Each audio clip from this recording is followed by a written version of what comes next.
And welcome to our guest, Jamie Barrientos. Jamie's a multifaceted marketer, journalist, consultant, and comes with more than 8 years of combined agency experience in digital marketing and advertising. Jamie has worked with companies including iHeartRadio, Sinclair Broadcast Group, Six Flags Entertainment, and more. On his free time, he enjoys writing about music for NBC, Fox, and CW TV affiliates in San Antonio, and he loves brunch. I do. Today, we're going to be discussing the book Storynomics, Story-Driven Marketing in the Post-Advertising World by Robert Mckee and Thomas Gerace. Sorry, Thomas. Okay. And now, let's get started. So, Jamie, tell us, in one word or sentence, give me your synopsis of the book. If you were the author, what main point do you want the reader to take away from this book? In order to succeed as a marketer, don't suck at storytelling. It's pretty short and sweet. Short and sweet. That's how I serve it. Yeah. So what do you think the main point, like the author would want you to take away? Well, the biggest main point that I got after reading the book was, you need to understand what the story is. You need to understand how to tell a story. And if you want to survive now with as much saturation as there is in the advertising world, you need to understand that, hey, just putting something out there and sending ads to whoever, it's not going to work. It's just true, because I in my experience, that's what I do too. Like, I'm not going to send an ad out there. I'm going to think about it. What story am I going to tell my possible customers, and how I'm going to get them to engage with me? So, yeah, that's my one of the biggest things that I enjoyed about the book was that there's a lot of real-world examples. The Dove campaign was touched upon in there, which is fantastic. Definitely a lot of storytelling arcs that a lot of companies don't utilize. And content marketing, it's not a new concept. It's a concept that's been around for a while, and I feel like now companies are starting to jump on board on what content marketing actually is. So these two guys, Robert Mckee and Thomas Gerace, are both like, all right, let's make a book about it and let's talk about it. So. Yeah, I'd like to piggyback off of that. My favorite thing? No, just kidding. So, like, we've read a lot of books, right? And we did discuss one of the books was like, I forgot what it's called, but it's by Gary Vee. Punch. Jab, right hook. Yeah. That one's mainly like also about content marketing, but I feel like in this book he goes further, and it's like what Jamie said, it's not just content marketing, it's also storytelling. Yeah. And it was interesting because he goes into like, okay, if you're going to be marketing via social media, or if you're a big Fortune 500 company, if you're going to be marketing like via advertising, and he even suggests like what about streaming like NFL shows, like maybe big companies should be buying these networks, and because the future is streaming. Essentially, if I had to describe what the book was about, it's like go deeper into what you're marketing and create a story, because essentially us as consumers, we connect emotionally with stories, and if we identify with the commercial or the person, the protagonist, for an example, and if we connect with them emotionally, we're more likely to buy that product, rather than just like interrupting us while we're watching Netflix. Well, not Netflix, because they don't do that. While we're watching Hulu or commercials or whatever, just bombarding us is not the way to go. Millennials, essentially, we hate that. Like, we're not going to fall for that shit. So instead, create a story, and then we'll get hooked in, basically. I mean, that's basically what it's about. Yeah. What do you think, Joseph? Okay, so full disclosure, I did not read the book. Holy shit, you can't say that on camera, man. Joseph. Can we cut that? Full disclosure. That's You can totally cut that going if you want to. Okay. But based on what I've heard, stories they've lasted throughout the years. So like you have Shakespeare. If you really think about Aesop's fables, the Bible, it's full of stories that have lasted all these years. And stories are powerful because they transfer emotions from one person to another.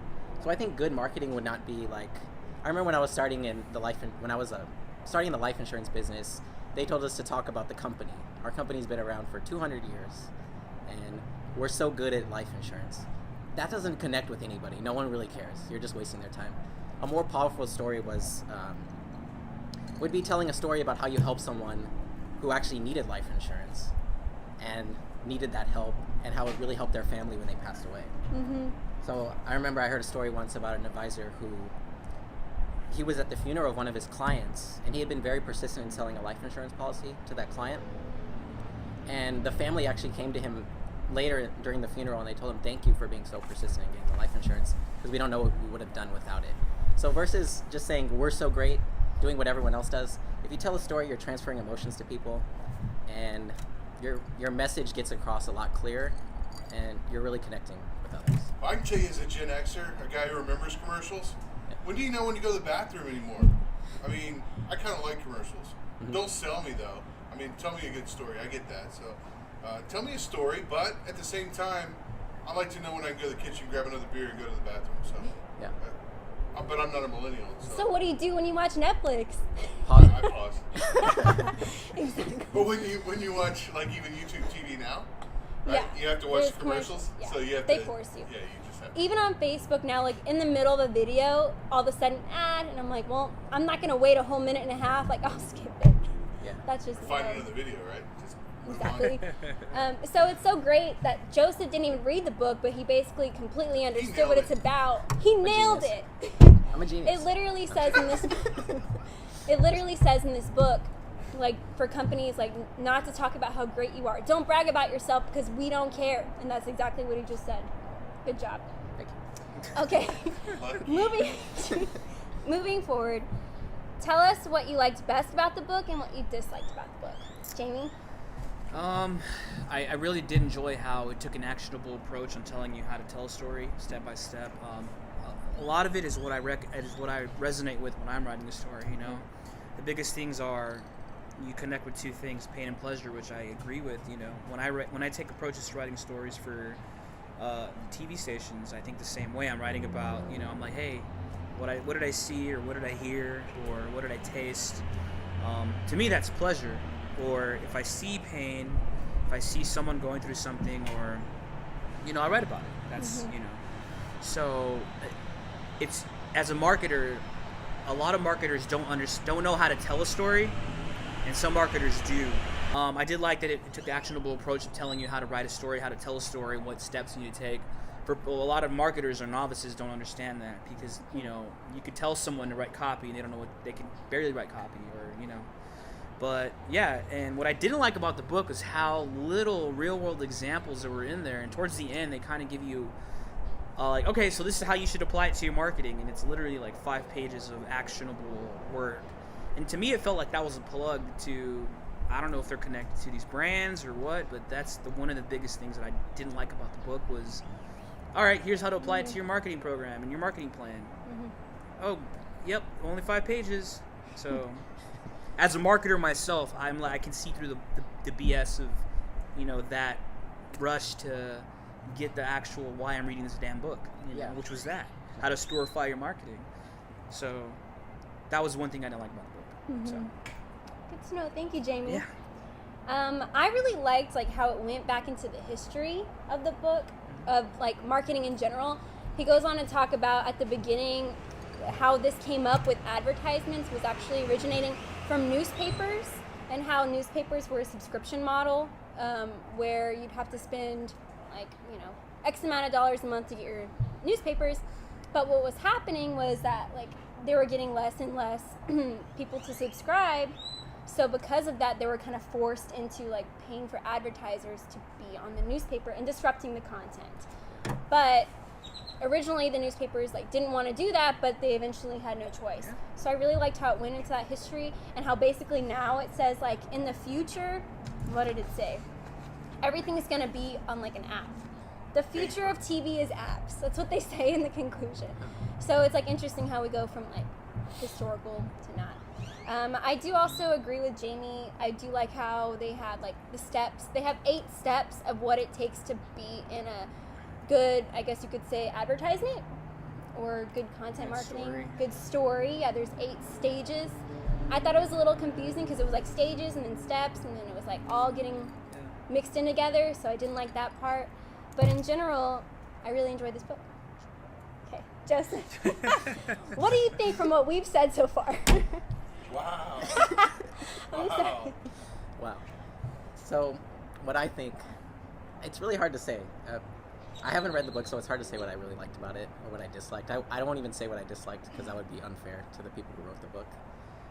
What I like, I want to read it based on what you said, because I would like to know more about the Yeah. structure of a story. Sure. And that's something we're not really taught. I don't think I was ever taught that in school. No. You read a lot of books. You know, we read like Beowulf, like books like that, but they never tell you this is the structure of a story. And I didn't really learn that until I was an adult. Like the hero's journey. You have like the hero, something bad happens to the hero. So they're way down here in the pit of despair. Yeah. They have to work their way out of it, so they kind of have to like stop feeling sorry for themselves and get out of it. And there's lots of different types of stories. There's like the fall from grace, and I think that would be great. Well, I know about different types of Maybe through stories. osmosis. Yeah, I know about different types of stories. So that would be great to know how to tell stories, because that would definitely help my marketing. I can see what you're saying. Yeah. And he Yeah. gives like, you know, examples, like as he's going through the stages. He relates it to the book. Is it Moneyballs with Brad Pitt? Oh, yeah, it's Is a that- It's a Moneyball. Moneyball. Yeah. So he'll be like, this is what happened at the climax. This is like the, you know, this event. Yada yada yada. So I really did enjoy Moneyball, but Mhm. the best part of this book was the data.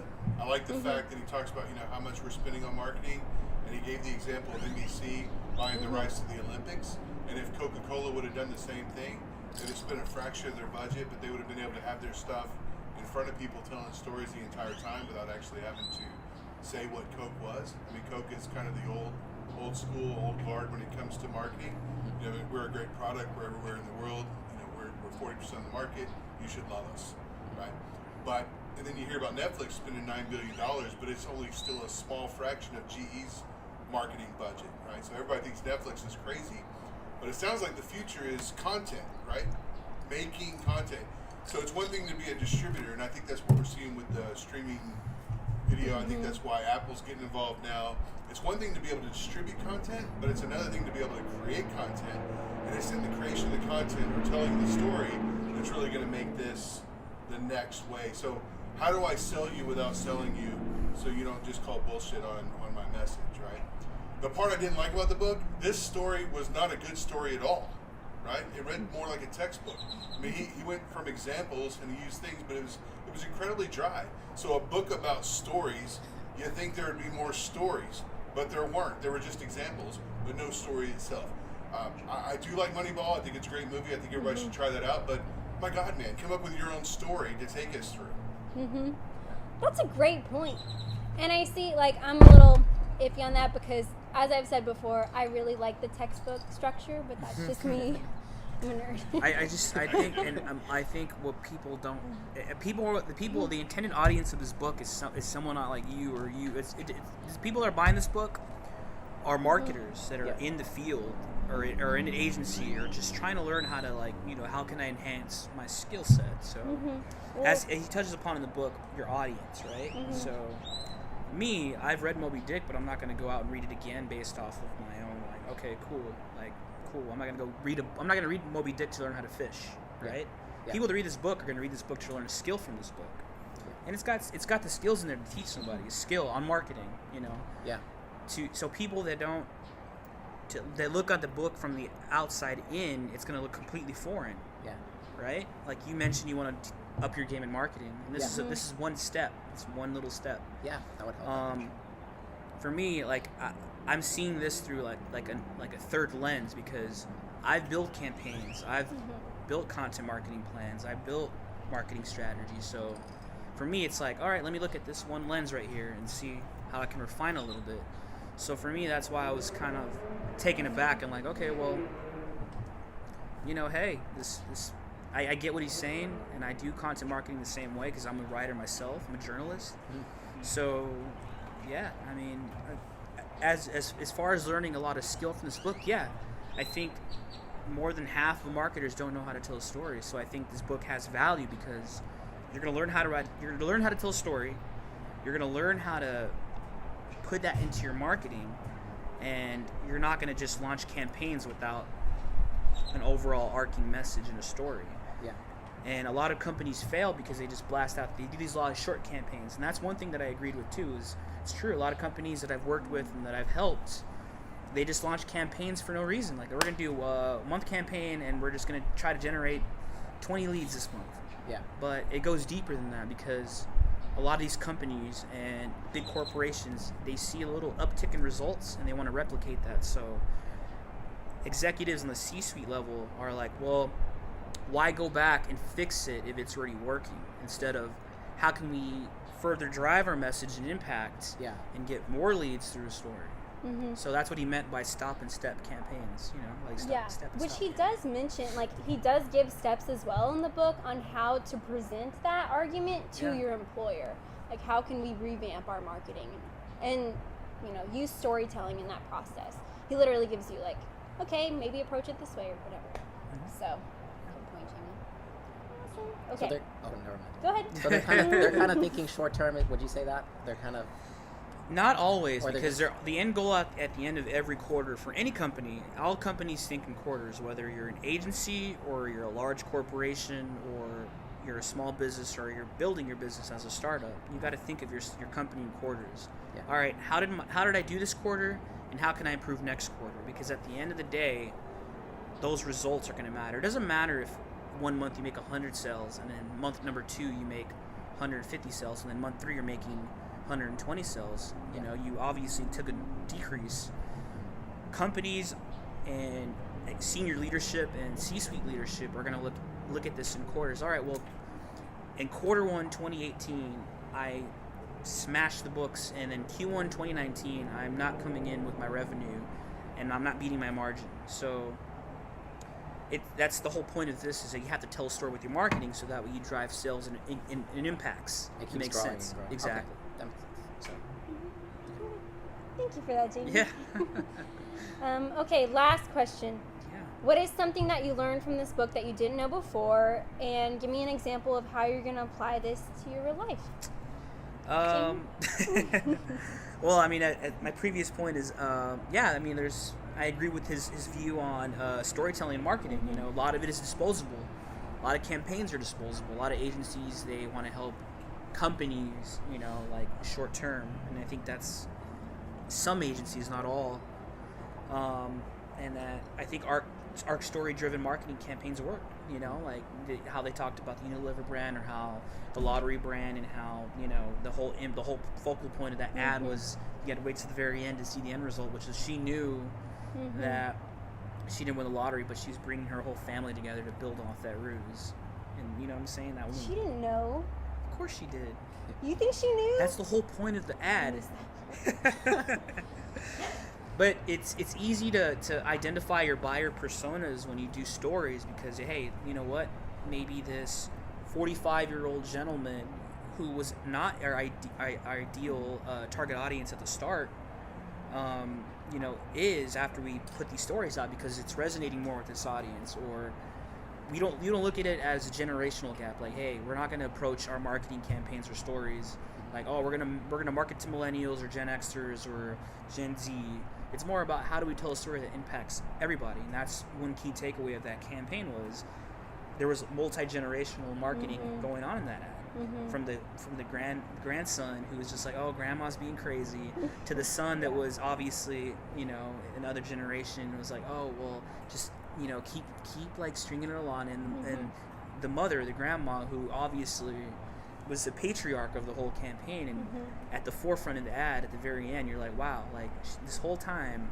So the whole point of that ad was that story was multi-generational, and that it brought everybody full circle in that ad. And that, oh shit, like, and it was a lottery ad of all things. Right? They shouldn't be going after the kids, I would think, with the lottery. Well, that wasn't the point. Like the whole point was that the younger kid was dismissing his elderly grandma as just, oh, she's crazy, she thinks she won the lottery. Yeah. And the son is like, okay, well, just string her along. Let's play along. He's Yeah. playing, Oh, okay. yeah, come on. Because it Obviously, makes her happy, we know. Yeah. Yes. Okay. But the whole point is, she knew she didn't have a winning ticket, but the fact that she was able to bring her family, all her family and friends gathered together because they were trying to string her along in the ruse as That's she sweet. won. Yeah, That it exactly. brought I them get it. together as a family. That's the emotion. You go for So the she didn't emotion. care that she didn't have a winning lottery ticket, but the fact was, Yeah. but this was an ad for a lottery company. Just think Yeah. about that for a second. If a lottery company's putting together an ad this in depth as a story, then it's like, oh man, like, yeah, that's crazy. Because it's all about having the mirror and being applicable. Like, hey, that if my mom had the same thing, obviously I'd be like, yes, You know, I would tell my son the same thing, or I would look at my mom and be like, oh yeah, Mom, let's go to this restaurant, it's on you, you know? It's on you. But obviously, not as a gesture of being like greedy, but just as a, all right, you know, I obviously, Mom, I know you didn't win the damn lottery, but, and maybe she did. That's the whole point of the story. You don't know, because it strings you along through the whole ad experience, just thinking about it, within 2 minutes. So yeah. That's really And cool. that's like the main takeaway is like it's an emotional connection. Like what would you? It makes you think. What would you do if this was my grandma? Like, how, or my mom? You put yourself in their shoes. Yeah, exactly. Because my gut reaction when you said the story, I was like, oh, that's cute. Exactly. until the very end, you're like, oh yeah. That makes sense. Yeah. Yeah. Well, awesome. Thanks, Jamie, for sharing that. Of course. So pleasure and pain, right? The moving from pleasure to pain. One of the things that I take away from the book, and one of the things I'm going to use in my podcast going forward is, you know, I was going to do more of a serious side of money basics for children to help them kind of understand that. But now I realize where I'm going to have to come up with some characters and put them through a story, and there's going to have to be conflict, and there's going to have to be resolved. Now, one of the things that I had a hard time is, I mean, if I've only got 5 minutes in this case, or if I've only got a couple of minutes to do a commercial, going through 8 steps is going to be brutal, right? So where do you kind of cut down and abbreviate? Where's that template that's going to be used? But the big takeaway I think I'm going to have is making sure that I'm not just doing something from an academic standpoint, but I give it a twist and a story going forward. That's a great point, Shawn. Especially like you said, you're dealing with kids. Just give them scenarios. Like, perfect idea. That's actually a question that I had about it. I did not read the book. So I did have a question. Does it talk about how to create stories across 7 avenues? So whether it's like radio, digital, print, magazines, like what, you know. Not all the avenues, but it does do a couple. It lays the foundation for you to take the foundation and apply it to all the channels. That's the thing that I liked about it, was you have the full 8-step approach. Like me, I wouldn't utilize all 8 steps because I know how to, like, I'm not, you know, I know how to tell a story. I've written stories, and you could take shortcuts. Like, but if someone that's never done that whole path before, it's a good learning experience. Hey, I know how to tell a story, and you know, it pinpoints it to the object of desire, to your protagonist, and how they go through the journey to get their object of desire, including the obstacles. And I guess my turn. That's like what I was gonna say. What I learned that I didn't know before is like, you know, the whole 8 steps of a story. It's really good to know that, obviously, like when you're trying to film a commercial. And even though I'm already noticing, like as I'm watching a commercial or like a show, I'm like, okay, this is, you know, the climax. This is the issue. So I'm like paying attention to that and like admiring. Okay, this company knows what they're talking about. Yeah. And you know, the main thing also that he says is like the core value of the story must match the core value of the brand. Yep. So when you're marketing, like the point of lottery. Yeah, it's a chance. They took a chance on not knowing that their mother did win or not, and she obviously had the outcome from the start. Yeah. So she took a chance by, you know, obviously not knowing if they knew or not. So that's the whole point. Okay. And not only that, but like also, you know, you have to match. Like I said, the core value has to match what the company's talking about. Yeah. Okay, Joseph, what did you take away from what we talked about? Read the damn book, Joseph. Just time block some time at the end of the day and read the book. Don't be cheap and buy the damn book. Don't Buy went to the book library. too. I went to the library and I had read Your Money or Your Life, and I was being so cheap. I went to the library. It never came in, so I apologize for that. I like that you guys were talking about some commercials, and they kind of had that emotional impact. I remember, like, I Want to Buy the World of Coke. Do you guys remember that? Yeah. And it's more about transferring emotions to people. That's how people make decisions. They're not logical. People make decisions based on emotion first, and then they rationalize it. You know? Oh, and then you get loyalty, and then they keep buying it. I will say this though. I will say that Yeah. Coke is the leader in emotional marketing because they have so much historical impact in the marketing world that, you know, you don't realize it until you do. For example, you know, the polar bears in their Coke campaigns is synonymous with Christmas, right? So you see the polar bears on an ad, and Coke ad, you already know that's the holidays. Yeah. Where you see Santa drinking a Coke, right? You're like, oh, And it's so that's ingrained. classic Coke. Yes, It's like your exactly. childhood. That kind of reminds you of Exactly. your childhood. Yeah, a lot of Yeah. like younger. What's the generation after millennials? Generation Z. Generation The Zoomers Z. is what they're called. The Zoomers. A lot of them, like I've heard, like little cousins say, like, "Oh, it's Christmas. Like, let's leave out a coat, like for Santa." And it's like that's not the original story. That's how good their marketing is. Yeah. So, Cool. well, any last thoughts? My last thought is just go out there, and here's something I like to do. I've been cursed with criticizing all the ads that I see on TV because as you're in the marketing world, that's what you do. You're like, man, I could have done that ad better, and I always think of that. So what I like to do is I like to watch ads without any sound on to kind of analyze the story. So the next time you see an ad, mute your TV and then watch the ad, and then just see if you can get what they're trying to sell you without any sound. Yeah. I like to do that, and it's helped me, build ads because now I can do an ad without sound and I can do an ad with sound. So as you're approaching like ads, just think of it like that. And you can like see the emotional reaction, like Exactly. on the commercial. Expressions, hand gestures, the whole thing. Good point. Another point that I want to make is whenever you're creating an advertisement or a commercial or whichever, that there always has to be some sort of conflict.